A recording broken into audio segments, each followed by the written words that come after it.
so hot. Hello.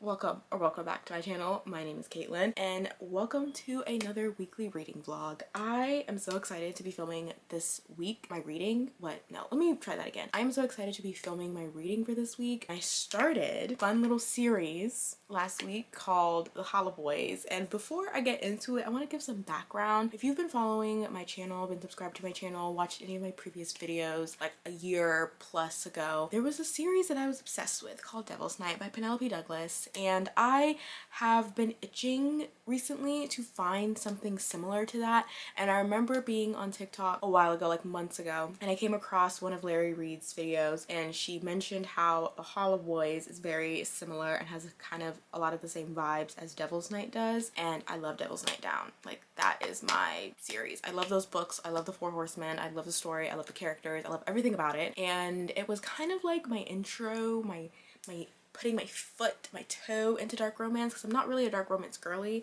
but for some reason those books just, not for some reason, for good reason, those books just got me hooked. And I've just been itching to dip my toe back into some dark romance, and I've just wanted something similar to Devil's Night. I started reading the first book in that series, The Hollow Boys, last week, called The Lies We Steal by Monty J. And y'all, I will talk a lot more about it in my mid-year wrap-up of all the books I've read so far this year, but it was really, really good. Was it very similar to Devil's Night? Like the first book of Devil's Night, Corrupt? Yes, it was very similar. It was giving reheated nachos. I will say that the kind of group of guys that we are following in the Hollow Boys series, they are very, very different from the Four Horsemen. Like, the Hollow Boys make the Four Horsemen look like children, and everything that they did looked like child's play in comparison to what the Hollow Boys are doing. Like, these guys, men, are actually, something's not right. Something's not right. They're not well.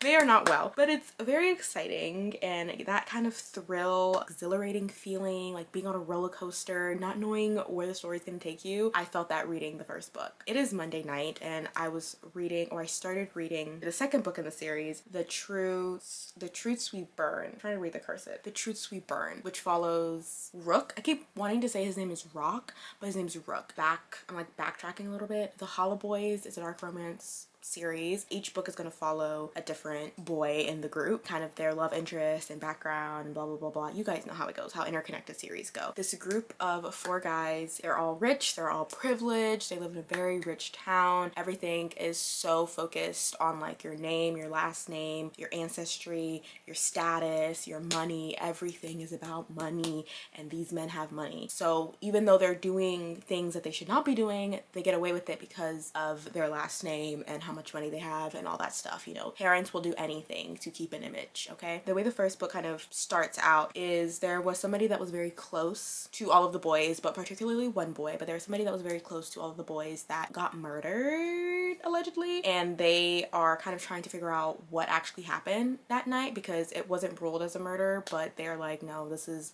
something's not right, like this is fool's play, like something happened. So the first book is kind of them figuring out what happened that night, who was involved, all of those things. That's kind of like the overarching plot that kind of connects all of the characters together, and I think kind of spans throughout the whole series, because as they're uncovering the truth of what happened to that person in that night, they realize that it's bigger than what I am assuming expected it to be. And the first book followed the main character and their Alistair and Briar, I think is how you say her name. All the boys have like their own demons that they're fighting, right? And one thing that in the first book that Alistair was fighting, he's very angry. He's a very angry person, which is justified when you realize the crap that they go through. A lot of them also have family problems. So it follows him, and it follows Briar, who is new to town. She's not from, I think this takes place in Oregon, but she's not from Oregon, she's from Texas. She kind of gets involved in her own way. I don't want to say too much because I kind of went into it not knowing too much, so I think you should go into it not knowing too much. But it is very dark. Definitely read the trigger warnings. Like, there are like gruesome scenes, like gory scenes where you're like, ooh,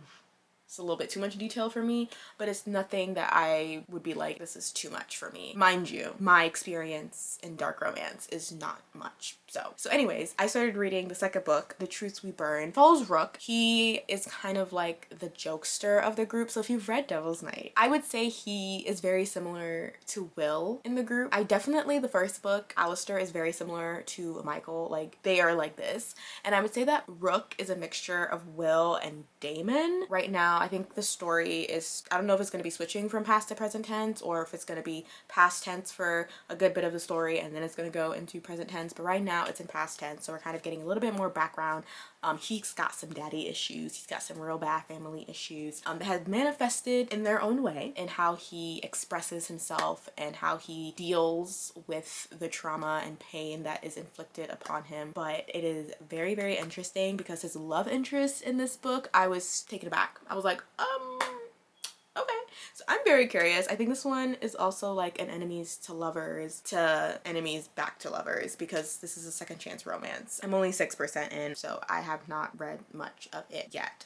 The first book was enemies to lovers as well, but with this one, his love interest, they already kind of had something going on in the past. Anyways, I am so excited to be reading this because I just feel like this is just the spark that I need. Now, I'm trying not to compare too much of it to Devil's Night because, you know, Devil's Night is my baby. Nothing is gonna top them. Like, I'm not kikiing as much, okay? Like, there's a little bit more at stake here. It's Monday, and I think I'm gonna go through Sunday doing this. I will see you guys tomorrow. So more reading, more updates.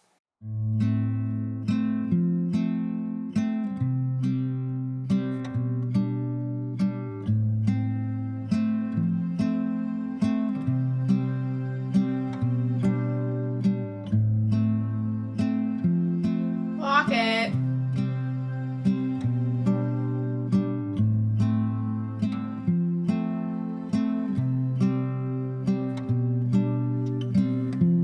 Okay, so this guy, Rook, he has embraced the caricature of Lucifer. I love the show Lucifer, and every time he mentions Lucifer, Lucifer Morningstar, the devil, that's all I can think about. And like, Tom Ellis is not who I'm picturing as Rook, but like, unfortunately that's where my head's going. But Tom Ellis is a grown man. Rook is a teenage boy. My brain is not computing. But every time he mentions that, I'm just like, bruh, should I go rewatch Lucifer?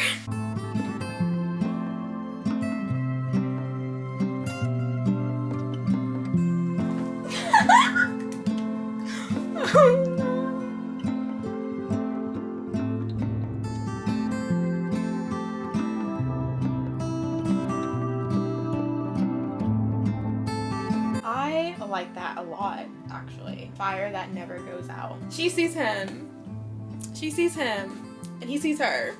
I love that. My camera's gonna die. Y'all are just gonna have to excuse the hair. I am on page 145. Wow, I read a lot more in like the past hour than I thought I would. I think I told you guys this in the last update. The story is told in past and present tense. So at the end of the first book in the series, we meet the character that is Rook's love interest at the end of the last book. And the first, I would say, 145 pages, like the first 35-ish percent of the second book that I'm reading right now, is about Rook and this other person's relationship, and is kind of how they went from not liking each other, hating each other, to kind of being exactly what each other needed, and how they fell in love with each other and their relationship, and how they learned to trust each other, and how they found hope for a future and just goodness, because they're very much cut from the same cloth. And I think they gravitated towards each other because they could see that and recognize that within themselves and within the other person. But obviously this is a second chance, so while we saw them, you know, be enemies, become lovers, we also saw them become enemies again, and that was quite difficult to read. It makes sense why they went back to being enemies, and it makes sense why they did not work out and kind of the fall of their relationship.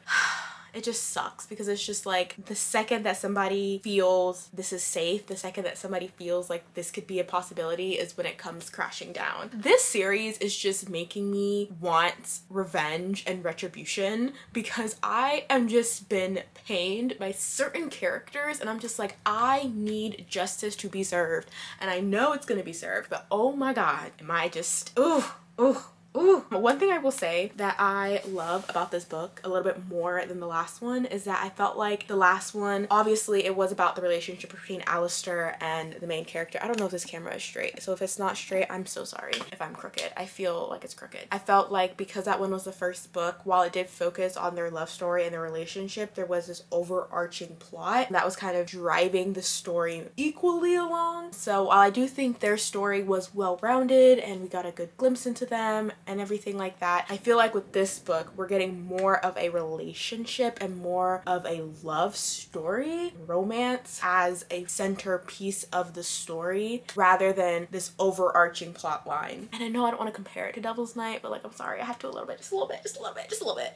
One thing that I will say that is different from Devil's Night in this book is that this one is told in past and present tense, but it's told all in past tense first. And I'm guessing now, because I'm at the chapter where it says present day, and I'm assuming that, and I think somebody said this on TikTok, that the rest of the book is going to be just in present day. I will say I did like in Devil's Night how it switched between past and present, and you didn't know how long you're going to be in the past versus how long you're going to be in the present before it switched again. And even with the past, you're not getting past like when they were kids and their upbringing and things like that. Like you're getting past like a year ago or a couple months ago from where present day was. Like it's not like a big gap. Even though you are in the past, it's not like significantly in the past. Where I felt like with Devil's Night, we were like in their childhood and we were really seeing it all fall into place. And then we got to the present day. The reason why Rook is the way he is because something happened when he was a child, when he was literally 7 years old. But maybe the author will, you know, give us that scene, but we haven't seen him when he was like 7 years old. And like even like when the boys all met and became friends, like we haven't seen that. We just see them as they are now as these young adults. We're not really seeing them as kids. Not that I want to see necessarily the trauma, but kind of just see an evolution of their character from like he once was not being, you know, referenced as the spawn of Satan and like the devil and Lucifer Morningstar. So it would be very interesting, and I think I would really not enjoy, I thought that sounds weird, but I would appreciate more, I think, his character and understand his character and be more connected to his character if I were to see him before he is the way he is now. Because Rook now is like, he is down in the dumps. Like this man is like, when I tell you this man has no hope for his future, like he is like a bottomless pit. Like he's nothing. And same thing with, I almost said her name, I don't want to say her name because I don't want to spoil it, but same thing with the character that is his love interest. Is she went through something also very traumatic, and I don't need to see what she went through on the page, like I don't need to go into all that detail, but again,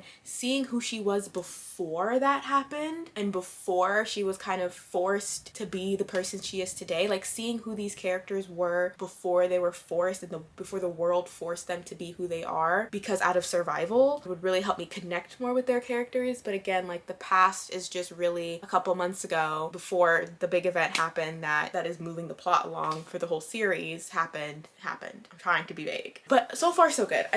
Those are just little things that I think would enhance the reading experience for me, but overall, like I am enjoying this. The writing sometimes is so dramatic. And it's funny because like the main character, the girl in here, the FMC, she loves theater, and I'm like, yes, because you are bringing the dramatics with your inner monologue. Like, girl, I love it. But oh my god, that's my little reading update. I think I can finish this book tomorrow. I do not know if I'm gonna pick up the third book in the series, which follows Thatcher, and I know who his love interest is, which I am so excited because I love her. His is 2 books because the first one ends in a cliffhanger, and I guess he needs 2 books, but knowing who he is and how his friends describe him, I think it's very much appropriate that he gets 2 books. And I'm very curious to see how that story is going to come together. I feel like after this, I kind of want to read something light. I don't know if I can just read straight dark romance. I don't know how the girlies be doing this like back to back to back, because I feel like I need something light after this. Like I feel like I need a bubblegum romance. No smut. I don't even want the smut. Oh, speaking of smut, this is why I can't go to sleep. Speaking of smut, the scenes in this book, the scenes in the last book, the scenes in this book, it's too much. It's just good. I won't go into detail, but it's excellent. It's excellent. It's excellent. It's excellent. It's wild, but it is excellent. Good night. I'm sorry. I'm almost done with this book. Please tell me. She called him my fire god. I kid you not. That is literally... Why would she say that? Why would you just call him that? I don't like that. I don't like that at all. This book has me scratching my head because something very traumatic just happened. Like, very traumatic just happened to Rook. And he's trying to cope in the one way he knows how to cope, which is through pain, and he likes to hurt himself or have other people hurt him. Actually, no, he doesn't hurt himself. He likes to have other people hurt him to deal with the pain, which is like, fine, okay. So he had this traumatic thing happen to him, and he's blaming himself for it, and he's telling his love interest, I need to have someone hurt me. And she's like, I'm not gonna hurt you. Instead, I'm not going to hurt you in the way that you want me to hurt you. Instead, I'm going to pleasure you. And as she's doing it, she's basically edging him and is like, you need to tell yourself that it's not your fault, that what happened happened, or you're not going to get to release, essentially. And I'm just like, girl. And he's just like, I cannot think about that right now. But she's like, you better tell yourself that it's not your fault. It's no one's fault. It's just, I can't. This is so ridiculous. Between my fire god and calling him my fire god and this, I can't with this chapter. I can't with this scene. We just need to wrap it up. She called it. She said it again. She said it again. He was my fire god, and I live to burn for him. I'm sorry. I'm not understanding. Why are you calling him that? Please stop. It didn't hit the first time. It's not hitting the second time. I would do anything for him, even if it meant hurting myself. He was my fire god, and I live to burn for him. Does that not sound ridiculous? Does that not sound ridiculous? That sounds ridiculous, right? I'm not crazy. We were doing so good. And then we got into present day and things just started getting weird. Things just started getting weird. My fire god. I'm sorry. She's not serious. Now, I can't get through this chapter. I don't know. I don't know. And I should have expected that this was going to happen because they all have their little kinks and stuff and things that they like to do. And he kind of did this already earlier in the book, but he's doing it again, but like more crazy way of doing it. Why? Not why. I understand. You want to brand yourself somehow on your person's body. I'm not shaming. I don't think this book is for me. I think we're wrapping it up after this one. I don't know if I can do Thatcher and his homegirl, because his homegirl is also a little bit obsessive and also scares me just a little bit. And I fear what they're into is really gonna send me. And I don't think I can go there. I don't think where they're going to send me, I want to go. I want to stay right here. I actually don't want to stay right here. I want to be out of here. I want to leave. I want to go back there. I want to be the person I was before I read this, because now I have to read him. Basically, I don't want to spoil it, but hint, hint, wink, wink, cough, cough. It is called, what is this book called? The Truths We Burn.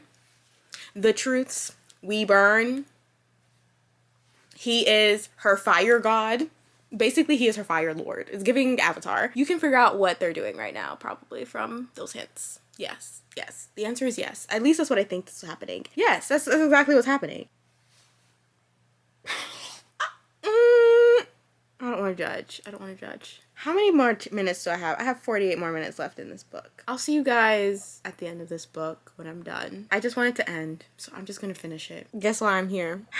3 times. And this time she said it to his face. My fire god. 3 times. In like what, 10 pages? I don't want to hear that come out of her mouth ever again. Hi, it's the next day. Before we get into my wrap-up review of that book, I have to show you guys my outfit. So I went line dancing this morning, a glow-in-the-dark line dancing, and I have to say, my outfit eats. And I have this cute little bow in the back of my head. I'm obsessed with this skirt. This skirt is from American Eagle. It is literally, it's going to be my favorite skirt ever. But anyways, let me review this book. So I finished, as you guys saw last night, The Truth, I keep forgetting the name, The Truth We Burn by Monty J. This is the second book in the Hollow Boy series. I'm gonna be honest, I felt like we were doing good at the beginning, especially in like the past tense point of views, and then we got to the present tense point of views. The writing was losing me, the characters were losing me, the plot was losing me, it was all losing me. And then we got to the point where I just felt like it was just so cheesy, and not in a good way, because I love cheese. I love cheesy stories,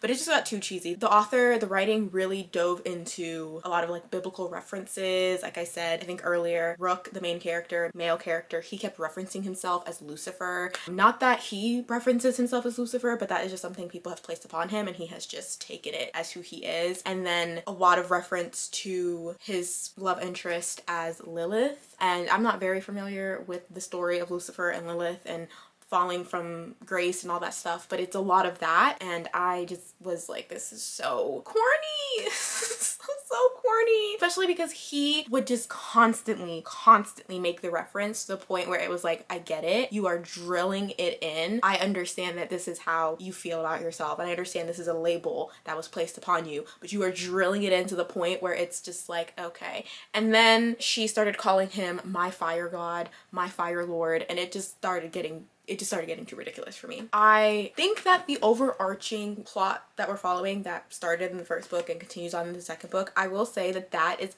probably the most interesting thing about this book, is that overarching plot that kind of drives the story along. And I felt like in this book we got a lot more insight into how big the plot is and how big it's going to expand, as I am expecting in the next couple of books. So I'm excited about that. And I did enjoy the romance. I did feel like Rook and his love interest had a connection, and we saw that connection in the beginning. I just wish that we had more insight into how deep that connection was, because again, I feel like there was a lot of telling me that their connection was super deep, but I want to see it more. I want more scenes with them together where I can see the intensity, because their connection is very intense. They are very much obsessed with each other. They are very much intense. I don't know how healthy it is, if I'm being completely honest, but that is okay. We're not here for healthy. We're just here for the plot. We're here for the plot and the vibes. I just felt like at some points it was just a little much for me personally. Like, again, I don't read dark romance, so like my threshold of like what is like too much for me might be different than your threshold for what is too much for you. Something I do also want to talk about is the friendship between all the boys in the group, all the Hollow boys. We got to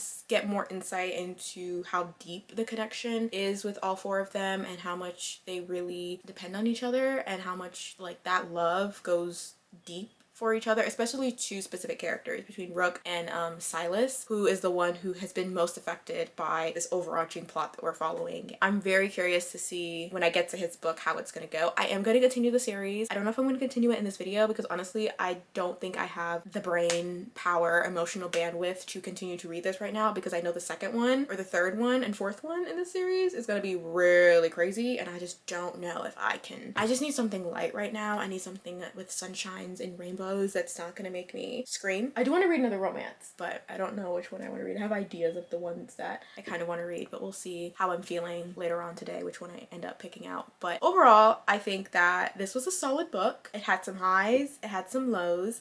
The spice was great until it wasn't. It was fun. I had a good time. Overall, I gave this book, I think, 3 out of 5 stars. I did enjoy the first one a little bit more, but this one was still good. The way that these books end, you immediately want to pick up the next one. Like, I want to read Thatcher's right now because of the way that this one ended and the crumbs that we got, but I just know I'm just not mentally there right now, and I know it would just drag. So I'm gonna take a pause and we're gonna pick up something else later. That's my review.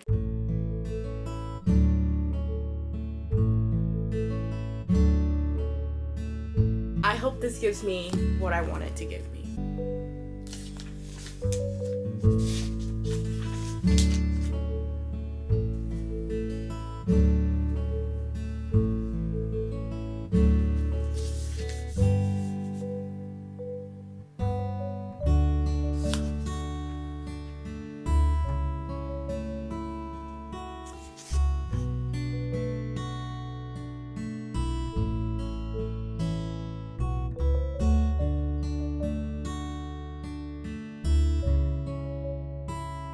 Is it excessive? Do y'all hear the ring in the back? Yeehaw! We gotta get the vibes right, okay? We gotta get the vibes right. Y'all are balancing on a lot of trust right now. I'm getting ready to go and grab some food. I'm gonna bring you guys along with me to go and grab some food. I'm going to bring my current read, which is Done and Dusted by Lila Sage. I've had this book on my bookshelf for a very long time. Actually, maybe not that long. I think I got this, I want to say last year. The cover is just doing it for me, okay? The cover is just gorgeous. And I dabbled in my Yeehaw cowboy cowboy romances. Last year when I started reading what's the really popular one with Elsie Silver? This is the Rebel Ranch series, right? I don't know what the other one's called with Elsie Silver with like Heartless and Powerless and all that. I've read all of them except for the last one. I don't like those books. I think my favorite was Powerless, the one with the hockey player. Shocker, I like hockey romances, but yeah, I like that one. And the first one wasn't super bad either. The ones that everybody loved the most, which was Theo and what's his name? Cade, the single dad. Those are the ones I hated the most. I rated both of those books 2 stars. Yeah, and I don't think I'm going to read the last one. That's the one that people like the least, and I just have no more power in me to read those books. So this is my second attempt at a yeehaw romance. I started it last night and I didn't get super far into it. I think I only got to chapter 4, which is page 25. It's not a super long book, so we'll see if I can finish this today. We may or may not finish it today. We may or may not finish it for the vlog. It is Sunday, so the week is pretty much already done, but we're gonna see if we can finish it. So far it's pretty fine. We're setting the scene. We're learning about our main character, who I believe is a racer. Not a racer. She rides horses. She's a horseback rider, and something happened because she left her hometown, Meadowlark, Wyoming, and went to Denver because she was like, I need to leave this place. I want to escape my hometown. But now she's back, and we don't fully know why she's back yet, but you can kind of put 2 and 2 together. Also, you can read the back of the book. She had an accident, but she hasn't told anybody that yet. And she met, you know, her love interest, who is kind of like this like bad boy allegedly, who's also her older brother's best friend. So it's that trope is in this book as well. And he's already like, oh my god, she's so hot. Like, when did she get so hot? Why am I thinking she's so hot? I'm eating it up. That's all I know about this so far. Also, I read the author's note in the beginning, and our main character, Emmy, she has ADHD, and so does the author. It's interesting to see how an author writes about things that they've also experienced and put that within a character. So we're gonna go get food. I think I want to go get Popeyes. I can get Popeyes. I was also craving like Pearl China, which is Chinese food. I want to get out the car, especially looking like this, but I might want to eat outside because it's still, what time is it? 7:13. I don't know when the sun sets, maybe in like an hour or so. I don't know what we're gonna do, but I'm gonna bring this book with me. Maybe we'll do a little bit of reading in the car, because I do that a lot. Okay, last thing I'll say about this book. One thing that I don't love, and this is me just being very nitpicky, the text is not, it doesn't take up the whole page. The text is very centered. There's sometimes I'm reading the sentences and I'm like, she could have kept going with the line, but then she starts a new line and I'm like, you could have taken up more space. But that's okay. That's okay. I'm just being nitpicky. Just being nitpicky has nothing to do with the actual content of the book. Okay, I've rambled for literally 6 minutes. I will see you guys when I'm reading, when I have another update. Yeah.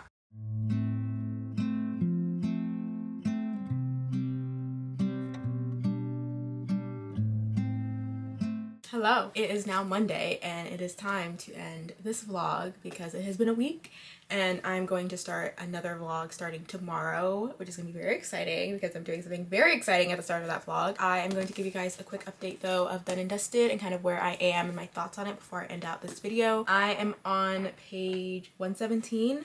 Chapter 11. So I did a good bit of reading yesterday and then I did a little bit of reading this morning. We are learning more about Emmy and kind of what happened when she was back in Denver and the accident that is causing her to be very fearful and hesitant to get back on horses. We're also learning a little bit more about Luke Brooks, her love interest, her brother's best friend. He just has a reputation of being a bad boy and being a womanizer and having all of these relations with women and relationships and things like that, and it's one of those situations where obviously that's just not the case, but he doesn't care to, you know, dispute those rumors. If people aren't going to talk about him, he just doesn't care, and I love a man who doesn't care what people have to say about him. It's super cute. It's going by really quickly. It is kind of like a slow burn. I'm 100 pages in already and they haven't gotten together, but they're definitely realizing that like, hey, I'm feeling a way towards you and you're feeling a way towards me, I think, but we're not going to act on this because you are my brother's best friend and you are also my best friend's little sister, so we're not going to act on this. It's kind of like a will they won't they thing because they've already had 2 instances where they almost kissed and they just didn't because they were like, wait, this is not a good idea. With Emmy learning more about Luke and realizing that like she had a preconceived notion of who he was, and after spending more time with him because he's helping her get back on the horse and he's helping her because he teaches people how to ride horses,